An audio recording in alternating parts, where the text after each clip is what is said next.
All right, what's going on, everybody? How you doing? Welcome to episode 1082, Talking Buffalo, your weekday daily driver for Buffalo Sports Talk and more. My name is Patrick Moran. Thank you for listening to the show, for watching however you consume Talking Buffalo. I appreciate you guys very much, especially the everydayers, the people who are listening or watching this 5+ hours a week. Truly appreciate you guys. Big shout out to our sponsors as well, Sunny Reds, 1841 Abbott Road, just on the way from Highmark Stadium. That brand new outdoor patio. I was there this past weekend. Awesome. Weather's finally cooperating here in Buffalo, so that's great. Make sure you check out Sunny Reds. And, of course, Imperial Pizza, 2 locations, including my favorite one, the Staple, 1035 Abbott Road in South Buffalo, home of the best lunch special you're going to get anywhere in town. And they also have some weekday or weeknight specials, too, going on at Imperial Pizza. All right, this is our weekly Wednesday episode, which means I am joined by my good buddy over there from SB Nation, Matt Warren. What's going on, man? How you doing, buddy? Everything's good over here, heat wave. Yeah, it has been really, really nice. So we're dropping this episode on Wednesday. I always tell people we're recording ahead of time. Today's actually even a little bit more different. We're recording this Monday morning. So just in case some craziness breaks in the NFL, we're not talking about it. You know why. Kind of removed, or not that far removed from the weekend, although people are going to be listening to this midweek. Yep. But I got to comment. You and I pretty much have this ongoing thing where we chime in about the weather, it feels like, every week on this show. And God, it has been so nice in Buffalo these last handful of days into the week. And hot, yes. This past Sunday, I did there was a bocce ball charity tournament at Soul Beach Club at Hamburg. The guys from Do Champions put that on. Really good stuff. Lots of former Bills players there. Harrison Phillips, actually, he's the one his name is attached to the tournament. Aaron Williams, Jim Kelly was there. I missed him, but Sal Capaccio was there. Lots of people. And I did a guest spot for like 10 minutes on the show, and their setup was outside, and I had a microphone, and dude, I was literally dripping with sweat because these headphones, when you are outside, they add like 10 degrees of heat, when it's already hot. Literally was dripping with sweat, but my whole thing is this is where I'm getting at here. I don't give a shit. I complain all the time. I complain about everything. I am a chronic complainer. I bitch about being cold. I am not going to complain about it being too hot outside in Buffalo or Western New York. You know what I'm saying? When you only get, maybe 10 to 15 days a year where it's really that hot, and I'm not going to complain. I love it, dude. Loving life in the summer here in Buffalo, New York. I'm not built for it, but that's okay. We don't have central air in our house because it's so old. We have a boiler, so we don't have like the air ducts. And so I've got my AC going in this office. So at least for the time being, I'm okay. Put it this way, dude. For people who are regular watchers of this show, who watch on the YouTube side, I am a notorious hoodie wearer. I always wear hoodies. And I do have some central air, but even with that going, I actually got a short sleeve polo on right now, which is very, very rare for me on this show. We're going to spend some time today with the show. I want to make sure I present this properly. Listen, the Buffalo Bills are a good football team, okay? They are primed to win a division title for a 6th straight year. They are poised to make another Super Bowl run. They are the only team right now, as we record this, in the NFL that is favored to win every game this season. Great.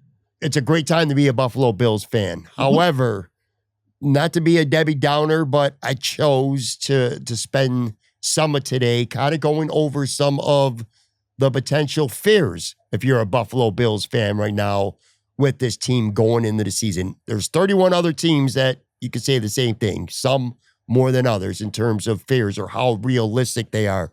So I want to spend some time today talking about some of those, not counting injuries. Injuries goes without saying. Every team could say that. You have 1 or 2 players, they go down on your football team, bam, season for all intents and purposes is over. So I'm talking about beyond injuries. We're going to get into in just a minute here some of the fears.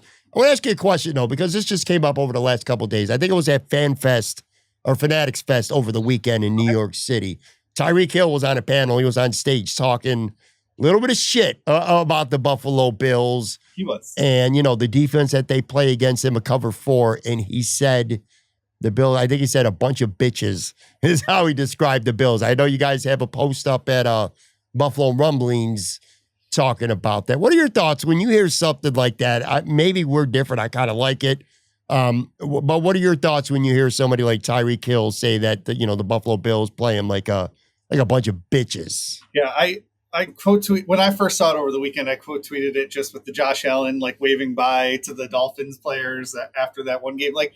I'd be frustrated too if one team was beating the crap out of me over and over again, and consistently ruining our playoff expectations and everything like that. So, I mean,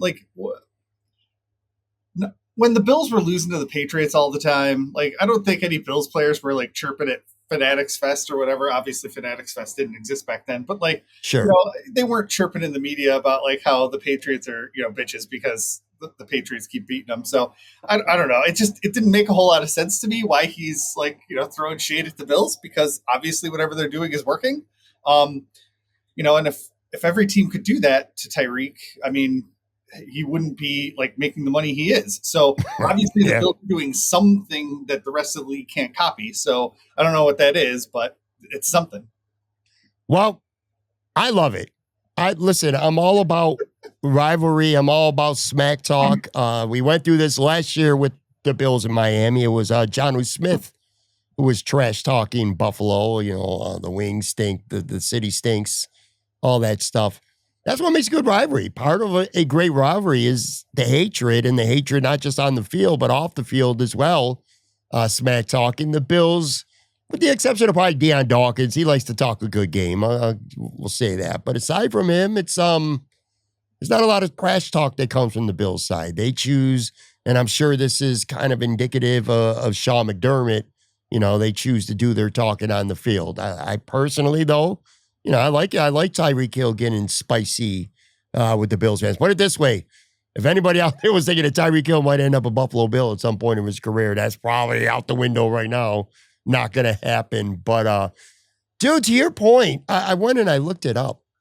The Bills have done an incredibly good job the last, 3 years on Tyreek Hill. He has not had one of those breakout explosive games. He has not had more than 82 yards receiving in any game against the Bills. Like I said, over his last 6 games spanning 3 years. Last year, 3 catches for 24 yards, 4 catches for 80. The year before that, 3 catches for 58 yards, 7 for 82 and a touchdown. And then going back to 2022, first game, 2 catches, 23 yards, 9 for 69 and a touchdown in his other. Add that all up, his last 6 games against the Bills, 28 catches, 346 yards, and 2 touchdowns. So only 2 touchdowns in 6 games, and he's only averaging 58 yards. If you're Gabe Davis, if you're Keon Coleman, that's fine. Matt, but this is Tyreek Hill, arguably the most dangerous wide receiver still in the NFL. It's almost weird how the Bills have been able to really keep him in check. I mean, the last time he really exploded, you'd have to go back to that 2021 playoff game, the 13-second game when he was still with the Chiefs. But since he's been with Miami, the Bills have just found a way to bottle him up. Yeah, and I mean, part of that's just Sean McDermott, being a very good defensive backs coach, and he is playing cover 4. He's playing the shell over the top of Tyreek. He knows that that's their bread and butter, and so he's going to take that away. It would be nice if when they're playing, I don't know, the Ravens, they could take away their bread and butter, but that's a different conversation for a little bit.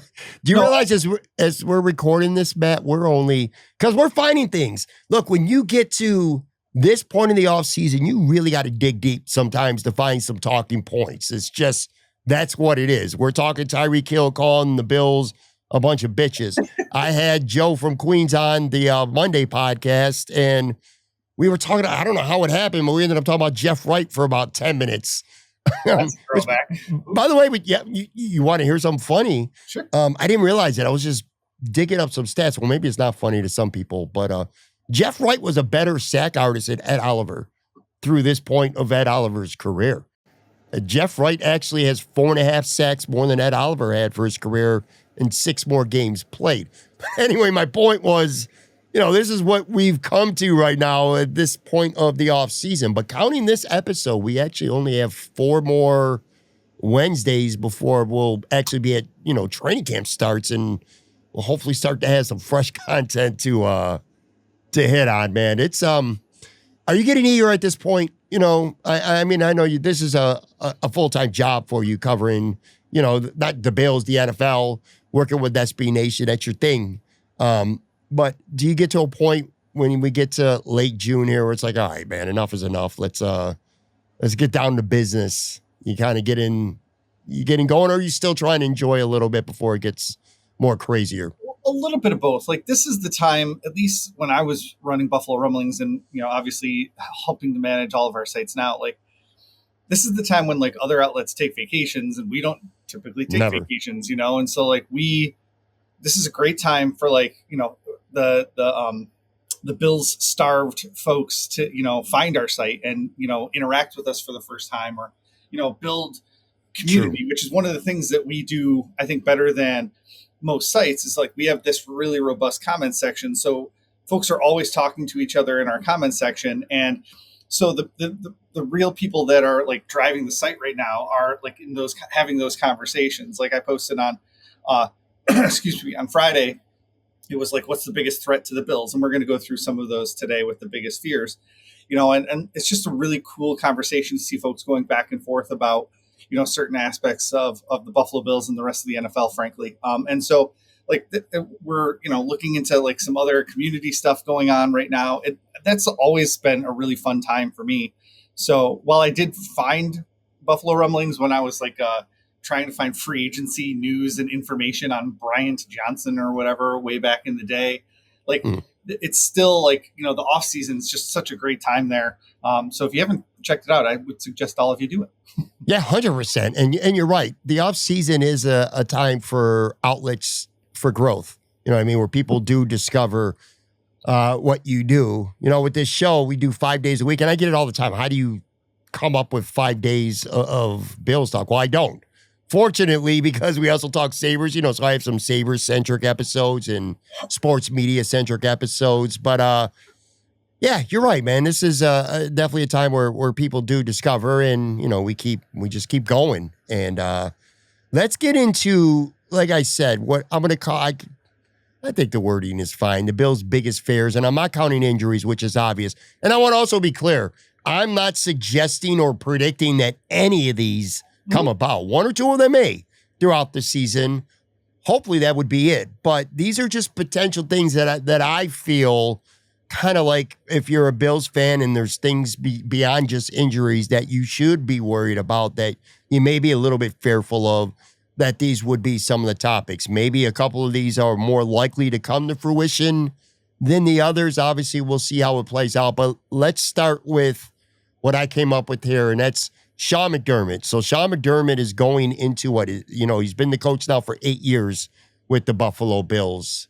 At some point, not all, but most coaches in the NFL, especially if you haven't won a championship, the message could get stale in a locker room at some point. You hear the same thing so many times through the years.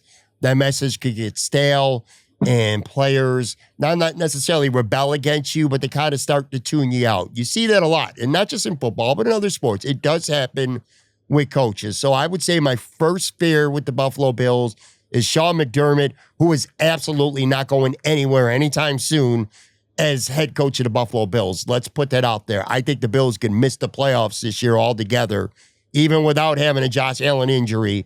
And I don't think Sean McDermott is going anywhere. So I'm going to be clear about that. But I am a little concerned about maybe the message starts to get stale. When you hear that, what do you think? Is that something you agree with? Is that something you completely disagree with? What are your thoughts with that? I mean, after a while, folks can get tuned out. Yeah. And so I at least understand it. It doesn't. Yeah. The end of game management stuff in particular is like, if folks start getting really frustrated with that, if he keeps making those mental mistakes at the end of games. Like I could see that kind of start to devolve, like not just amongst the fans, which it probably already has in a lot of ways, but like in the locker room, and you might start to see some of those cracks emerging, in say a post-game comment or something like that. You know what? As you say that, I'm thinking in my mind, like maybe I should fine tune that a little bit. Maybe it's not even so much about the message getting stale. Maybe it is at some point players on the team, leaders too, Josh Allen, Matt Milano, Greg Rizzo, they start to lose confidence that the coach is going to make, the critical right decisions in the biggest moments of the biggest games. And if your players start to lose confidence in you, forget about tuning you out necessarily, but if they start to lose confidence in you, that may affect how they play. You kind of get that mindset that, well, it's a big moment, it's a championship game, it's a playoff game, whatever it may be. Here we go again. We just made a mistake, and here comes the, the snowball effect from it. So, sure, I think, again, maybe I'm reaching a little bit, because I do think, by and large, the players still have a ton of respect for Sean McDermott, and I do feel, we've talked about this, that he's really kind of evolved personality-wise, too, as a coach, at least outwardly what we're seeing on the human side. But, it's just something that concerns me a little bit. The next thing that I want to talk about is kind of a twofold point here. Max Hairston, first-round rookie, goes to camp, and he's not quite ready. I'm not calling him Kyrie Elam. Like, if he goes to camp and he has an up-and-down camp, an inconsistent camp, I'm not going to sit there and say, we got the next Kyrie Elam here on this team. That's not going to be the conclusion I jump to, no matter how he looks at camp. Even if Sean McDermott and Bobby Babbitt decide he's not ready to be our week one starter. So that would be half of it. An inconsistent training camp leads to Max Hairston not being ready to be the starter. And also added to that, on the flip side, Tre White, almost at that, because of that reason, by default, just being the veteran, you know what you're getting with Tre, for the most part, he starts.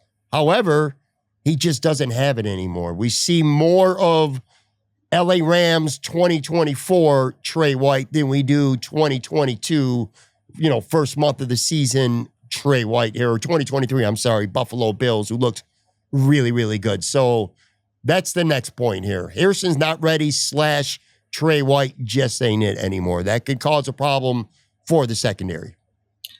If they put 3 potential starting cornerback 2s into the mix in training camp and none of them work out, so Hairston, Tre White, and then even Dane Jackson, like for whatever reason, like if we're all the way down to Dane Jackson by the end of this, like I could see exactly what you're saying.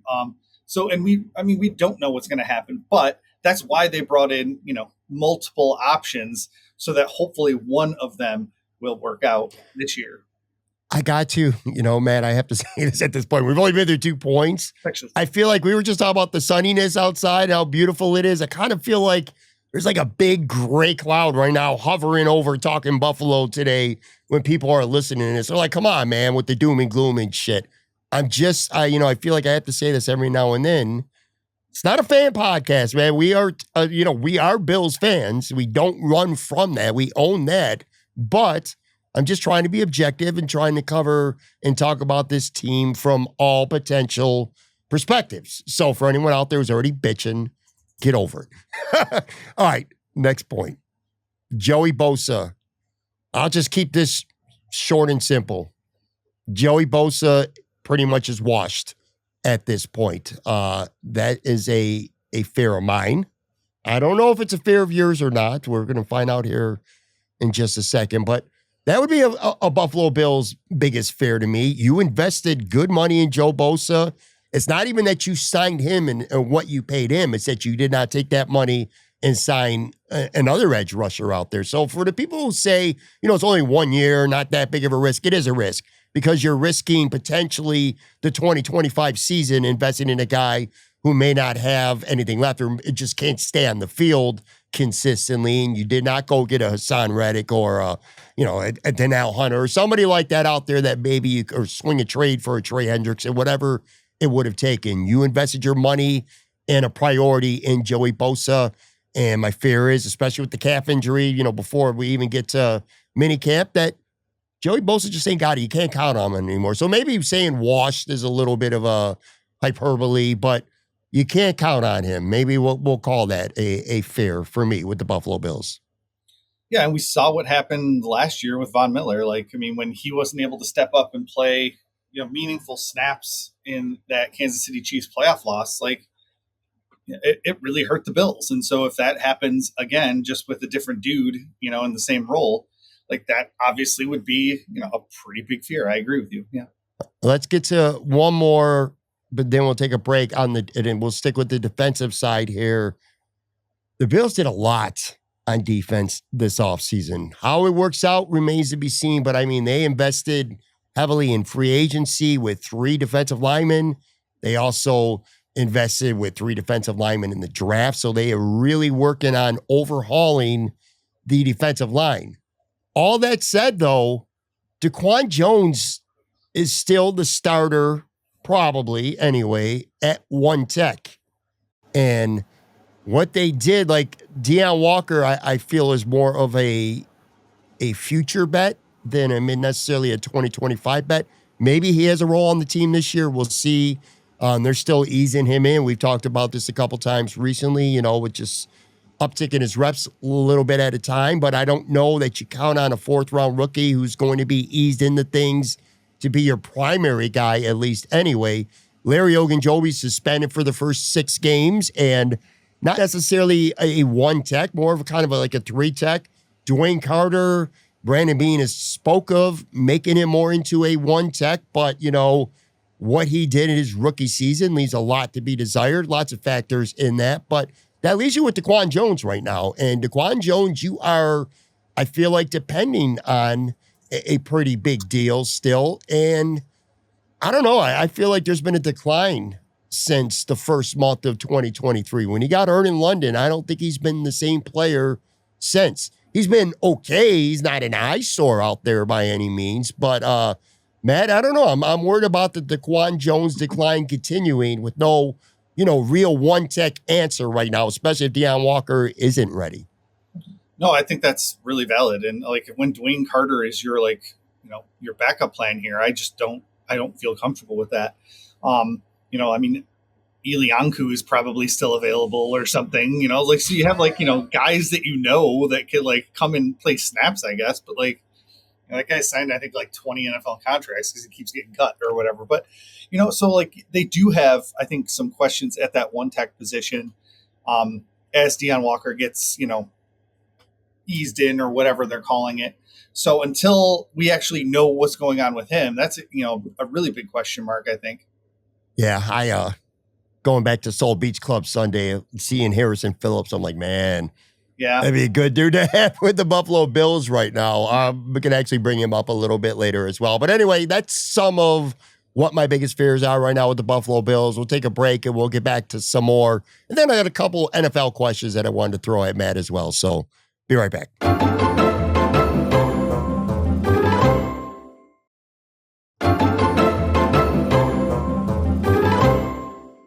All right, back here with Matt Warren from SB Nation, going over some of our Buffalo Bills' biggest fears going into the season. Again, not counting injury. That just goes completely without saying.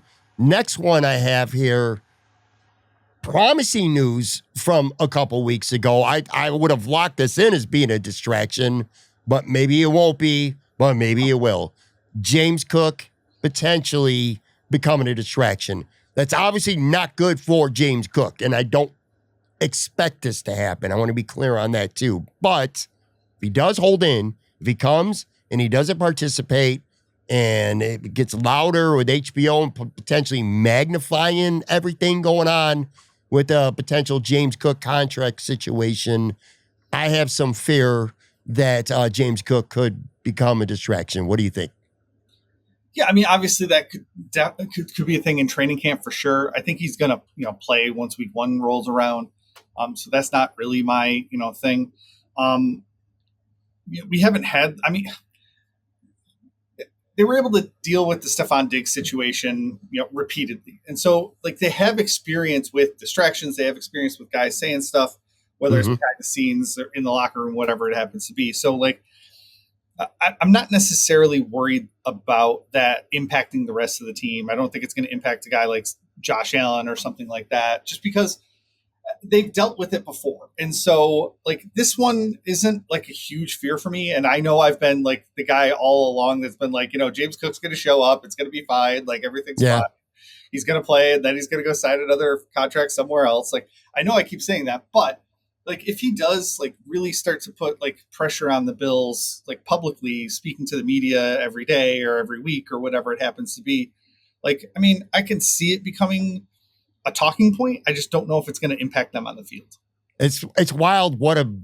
I never would have thought when the Bills walked off the field in the AFC Championship game last year after losing in Arrowhead, I never thought that the dominating talking point for the offseason would have been James Cook getting a new contract, wanting $15 to $20 million and being public about it and getting a new contract. But here we are. Let me ask you this. So I already, I expressed it. I have concerns that it could become a distraction. I'm not predicting it, but it could happen. If it starts to, if James Cook holds in, do you see a scenario where they're not going to say this publicly, but behind closed doors, Joe Brady, Sean McDermott, Brandon Beane, whoever else involved is going to say, you know what, screw James Cook. We are going to show you that we can win without James Cook, that we can give a bigger role to Ray Davis and to Ty Johnson. And if James Cook's going to be a distraction, an issue, he's going to hurt himself because we're not going to give him the ball that much. We're going to show you we can win without James Cook because you know what? We did it 2 years ago when Joe Brady takes over and bam, suddenly Stephon Diggs' production goes flying off a cliff. Quite literally, like immediately. You see a scenario where, without saying it publicly, they could come to that conclusion like, you know what?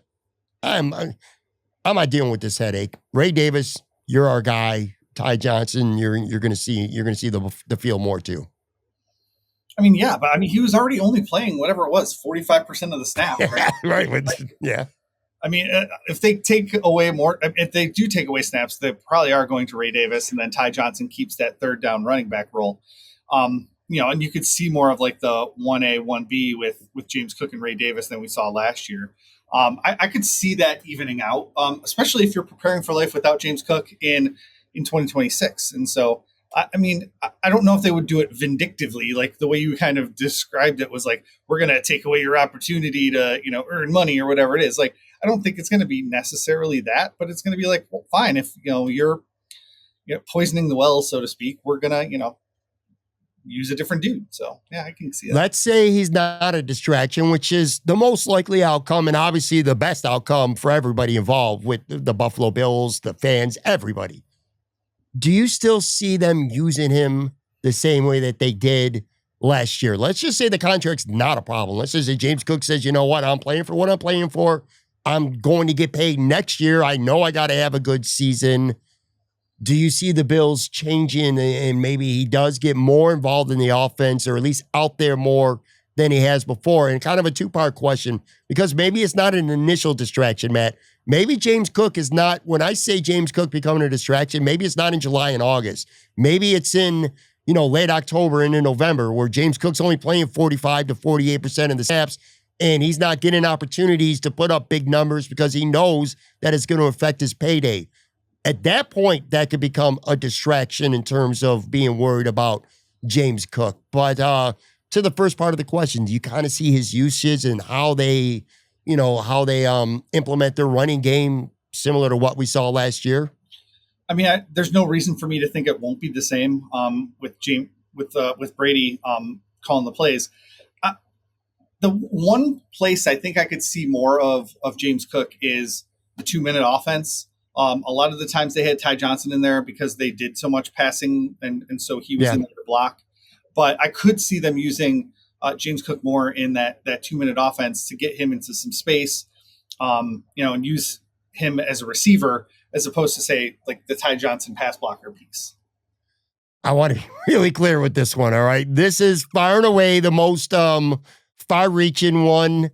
I say this almost tongue-in-cheek, all right? Almost tongue-in-cheek, but not fully, because this is something to always be concerned about when somebody is that big of a star. But the fame that Josh Allen has acquired at this point. He is the NFL MVP.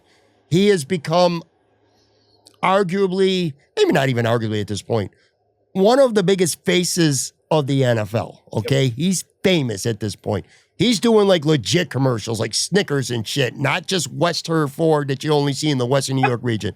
He has become a larger than life player on the field and off the field. The Hollywood wife, the monster contract. I am not saying that he don't want to win, all right? But fame maybe get into Josh Allen's head just a little bit. When you're that famous and that good, it's something to be concerned about. I got a pretty strong feeling that you are not concerned about this whatsoever. I got a fun comparison to paint a picture of what I'm talking about more specifically. I'll get to, but do you have any concern, any fear whatsoever that maybe the fame and all the off-field stuff that Josh Allen is going through, that maybe it just affects him ever so slightly on the field?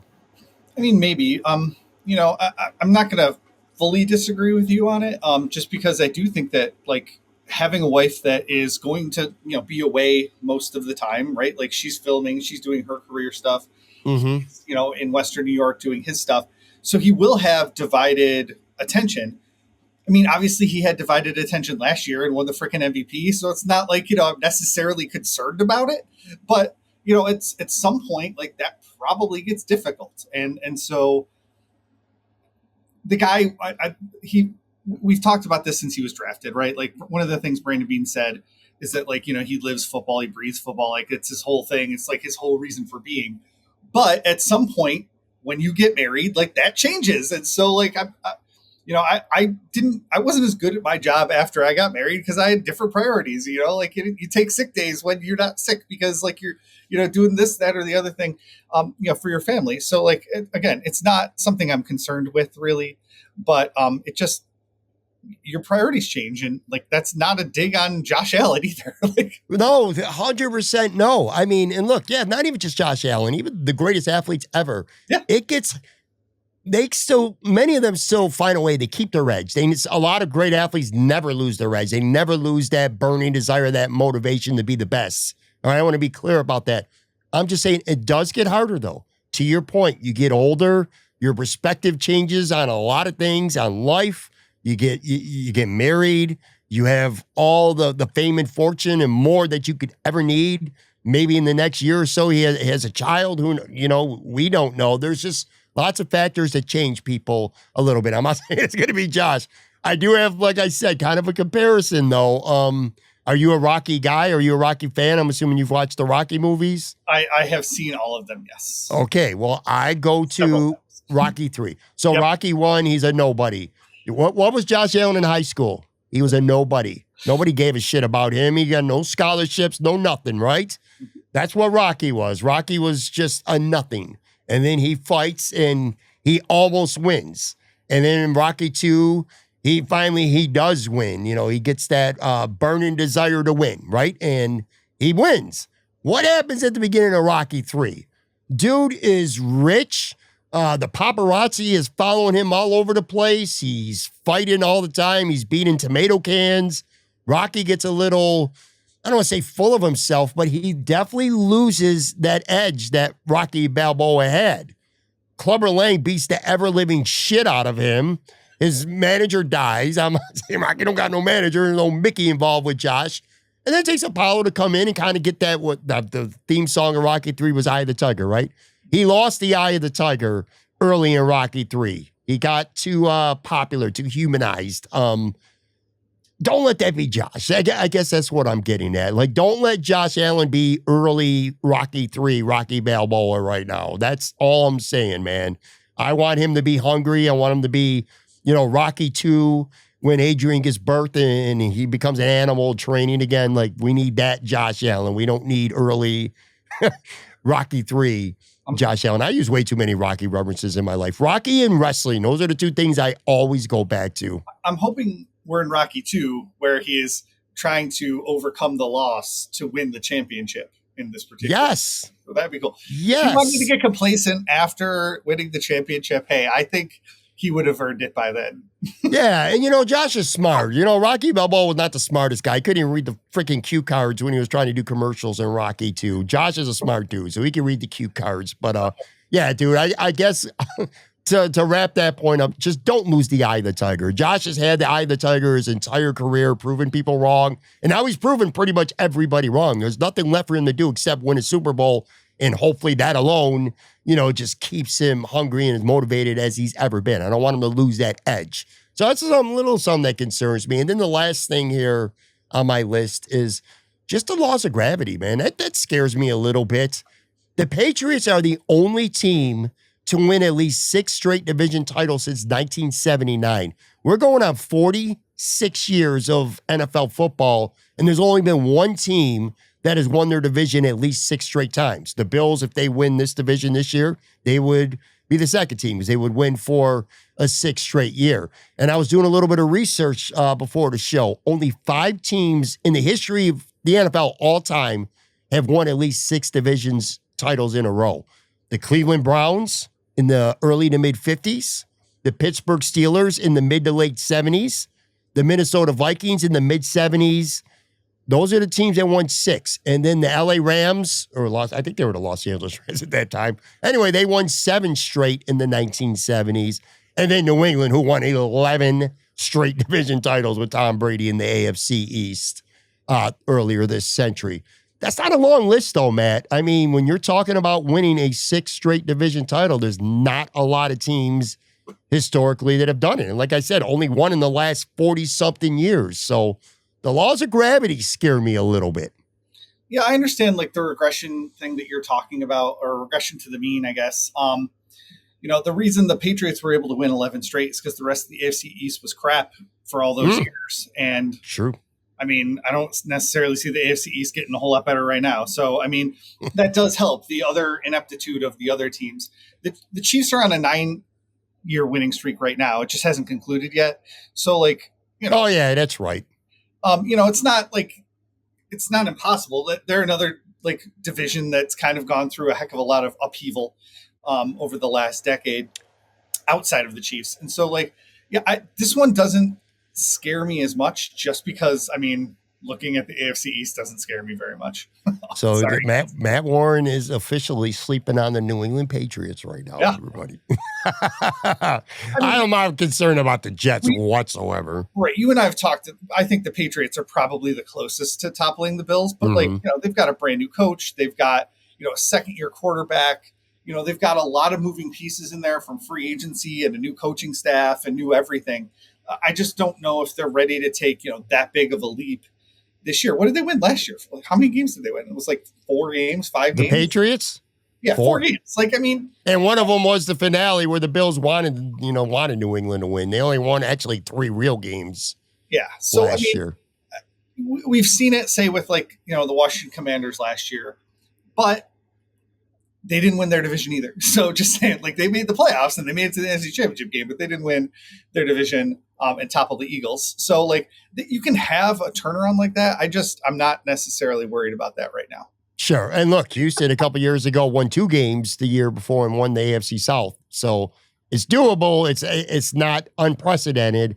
I don't think it's going to happen. I want to be clear about that. Again, it's just the laws of gravity a little bit scare me. At some point, sooner or later, the things that allow you, Matt, to win 5 straight divisions. I don't care how good you are. There's also there's other factors. A little bit of luck. Teams have down years. You have a little bit of injury luck, or other teams have bad injury luck.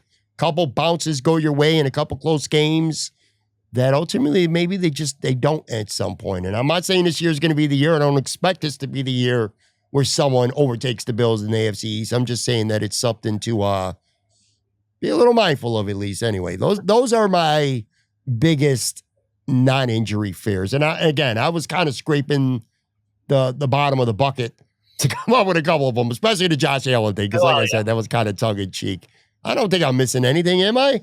I have one, and it's just that, the Chiefs get in their heads, whether it's Sean McDermott and his game planning or whether it's the players on the field, just the Chiefs getting in their heads during the playoffs and just being they've got better coaching. there's just no way we're going to be able to get past them. And then they either press too hard or they like over prepare, if that can be a thing. And like, you start to, see ghosts, you turn into Sam Darnold back there. But like, as long as they've got Mahomes, Andy Reid and Spags as the defensive coordinator, like that's a tough hurdle to get over, not just because they're awesome, but because now they've presented that roadblock so many times that like you can make mistakes pressing or, trying to prepare in a different way than you have before and getting away from the stuff that you might do well because of it. And so we'll see how that ends up working out, whether they play the Chiefs again in the playoffs or not. But yeah, that's the fear I have.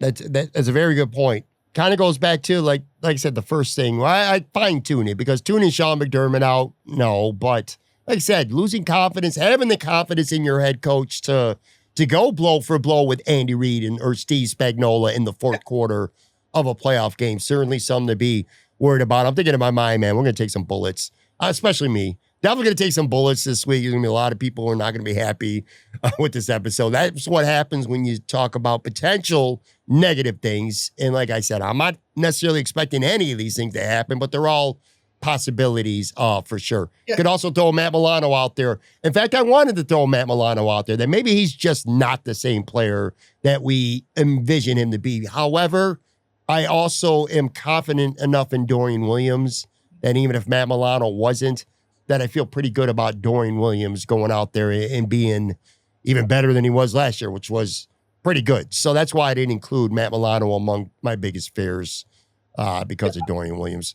When we talk about biggest fears, like I've got a lot of fears as a person, as a dad, but I know that they're probably not going to happen, right? Like, and so like, I could go in the ocean and not worry about like the undercurrent or, sharks or whatever like that. But like, those are like, they exist. Like, they're just not likely to happen. So like, right. We can talk about Bill's biggest fears here too, as not being likely to happen, but also like they could happen. And so like, just like preparing your mind and body for those, I guess is the way. It's just the Buffalo way. You got to prepare yourself. You hope for the best, but you always got to be prepared. Prepare yourself for the worst. Couple questions before we get out. A couple NFL questions here. You can't pick, or you cannot pick Josh Allen, and you cannot pick Lamar Jackson. We're doing a little bit of predictions here on the end. Again, we've reached the point where there's just not a lot to talk about before we could get to camp and some news happens. So no picking Josh Allen, no picking Lamar Jackson, and no picking Patrick Mahomes. Right now, as things stand, who are you feeling right now? If you had to make a decision, and I gave you awesome odds to win some money if you're right on any of these next three questions, who's your pick for the 2026 NFL MVP? If you had to pick somebody right now, but it can't be Josh, Lamar, or Mahomes.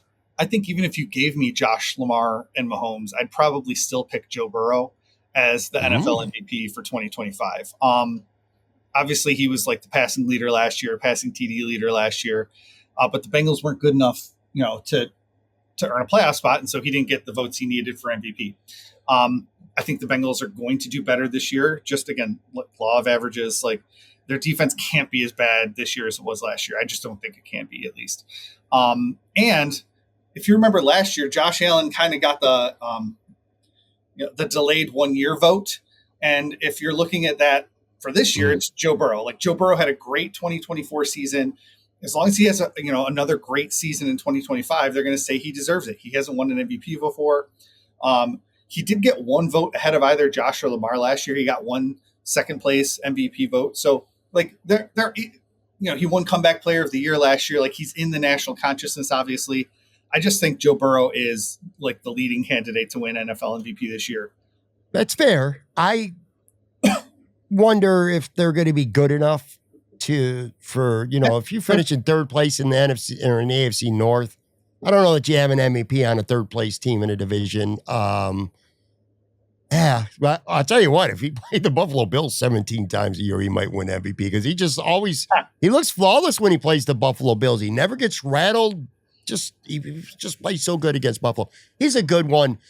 My pick would be, and look, this is admittedly a pretty big leap from just being a rookie last year, but if Jaden Daniels takes the next step, that's the guy that I could see. I think he's really He's the future of the position. Such a good thrower of the football. He's accurate. He's got a great arm. Smart player. Obviously, he can use his legs to his advantage.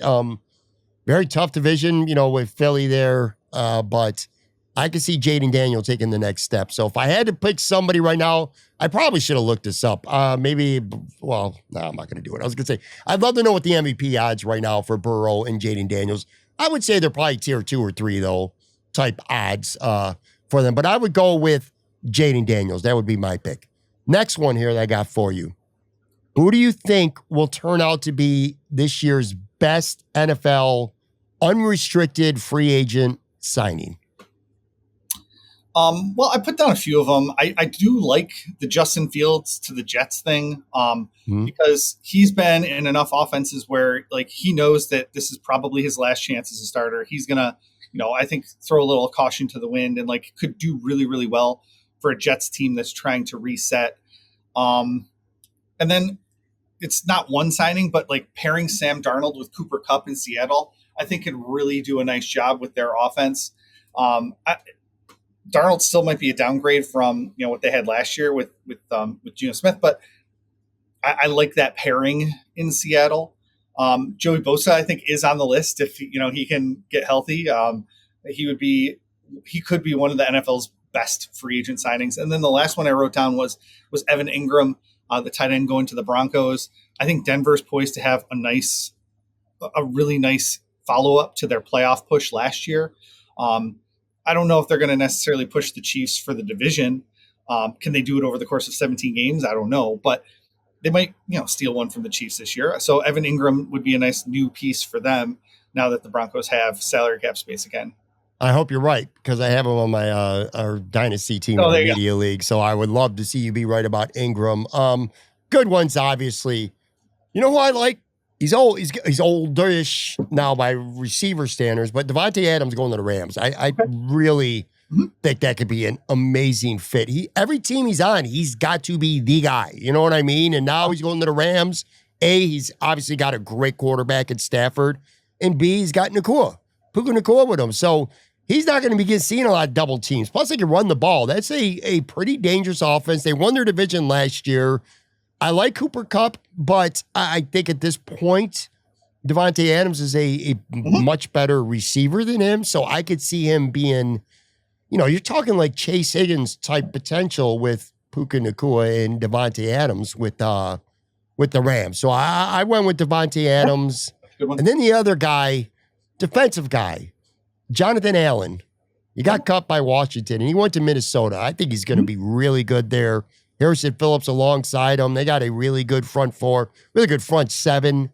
Jonathan Allen, who I really was hoping the Bills would take a run at via trade before he ultimately got released. Didn't happen. But, so Devontae Adams and Jonathan Allen would be my picks.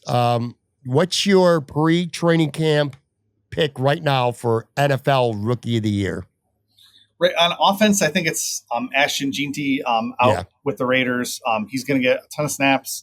He's going to be the focal point of their offense, probably. I mean, I didn't really see anybody else that stood out to me. I don't think Travis Hunter is going to play a ton of wide receiver. Agreed. So that's where I'm going for offense. And I don't know if anybody says anything else other than that one personally. On defense, I think it's a little bit more up in the air because normally you go with a guy like Travis Hunter, but cornerbacks don't win that award very often. I haven't looked it up, but I don't remember a whole lot of cornerbacks winning that award. And so you got to look at some of the pass rushers, who's going to, make, a big impact, rushing the passer. Abdul Carter, I just don't know if the Giants are going to, make that next step. So I'm going to go with Mikael Williams on the 49ers. Just because I think the 49ers are a really solid team and there's other pieces that are going to be there to allow him, a little bit more leeway than, say, Abdul Carter on the Giants. Now, obviously, the Giants have other pieces, too. It's just, I don't know. I don't know if I really want to buy into Brian Dable and Joe Shane right now. Sorry, guys.